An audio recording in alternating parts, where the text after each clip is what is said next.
ay kailangan sa mga batang manonood.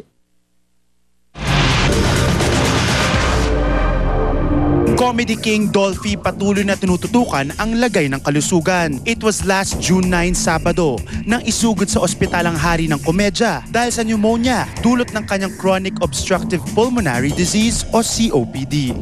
Mula noon, nanatili nang nasa ICU si Dolphy under close observation ng mga doktor ng Makati Medical Center at sa gitna ng pananatiling tahimik noon ng pamilya Quezon tungkol sa tunay na lagay ng veteranong aktor. Di na iwasang mabuong ilang mga espekulasyon tungkol sa umano'y di mabuting kalusugan nito. June 14, naglabas na finally ng statement ang anak ni Dolphy na si Eric Quezon, giving out the first clear update on the Comedy King's condition. And we quote, "My dad was sent to the hospital last Saturday because of pneumonia. This made him weak because of his COPD. They had to attach a respirator in order to help him breathe. Currently, his vitals are all in order and he is responding to treatment very well. However, he is still under close observation and round-the-clock intensive care to make sure he recovers well. On behalf of our family, thank you for your love and prayers." End quote. Sa ICU na rin isinelebrate ng pamilya Quezon ang Father's Day last week, kung saan isang sorpresa pa ang inihanda ng anak ni Dolphy na si Zia para sa ama.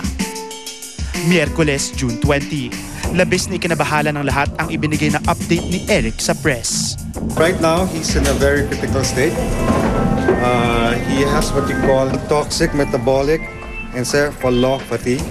Medyo yung kidney niya hindi na masyadong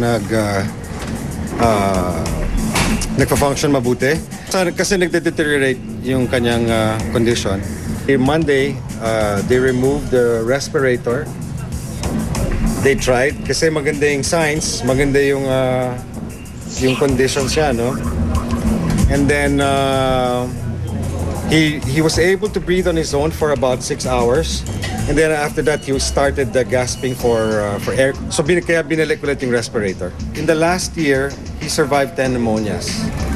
So I don't think there's anybody who survived 10 pneumonias. So yun. So he's been fighting for his life. Talagang masasabi mo na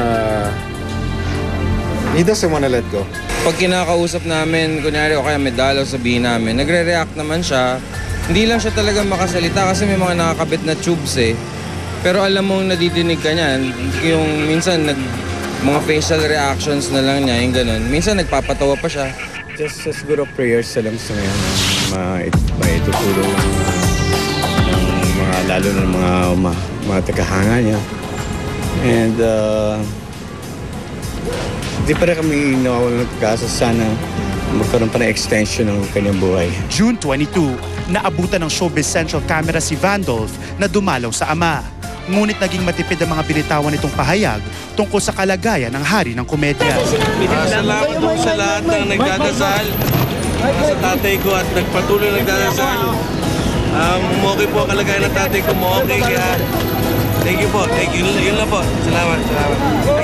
Thank you, sir. Today, doctors decided to stop the dialysis because my dad's heart rate went up and his blood pressure went down. And they found that he has pneumonia again. So he responds, but not as responsive as yesterday. Nakikita namin na nahihirapan siya. Ang good news po nito ay dumilat po ang mata ng King of Comedy. Nakakaano po siya, nakakaaninag na po siya ng mga tao, nakakakilala po. Sabi ng mga doctors, pagka ganun ang pasyente, that's quite a good sign. So let's all just pray lang po.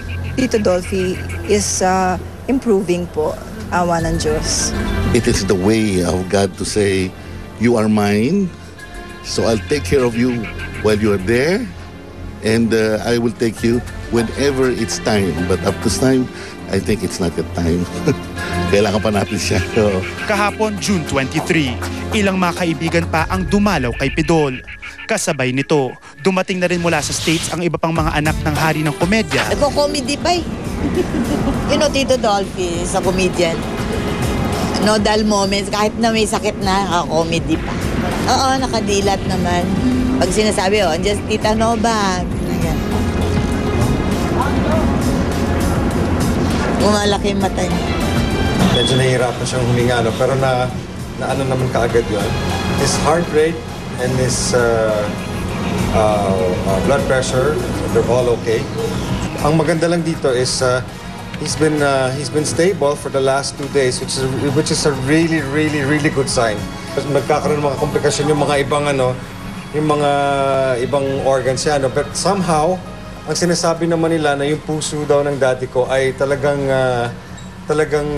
buhay na buhay. So maganda yung puso niya, at least yun ang sinasabi ng mga doktor na yung puso niya is in very good condition. Ngayon, lagpas 3 araw na at gumaganda yung kanyang vitals, kaya kami lahat ay natutuwa at dahil nga nangyayari ito. Alam mo, matinding pulmonya yung dumago eh. Kasi pamisa-misa, bihito ako. Nag-oxygen ako. Tapos labas na naman. At natapos naman, tama ng Diyos na hindi halata lumihingal.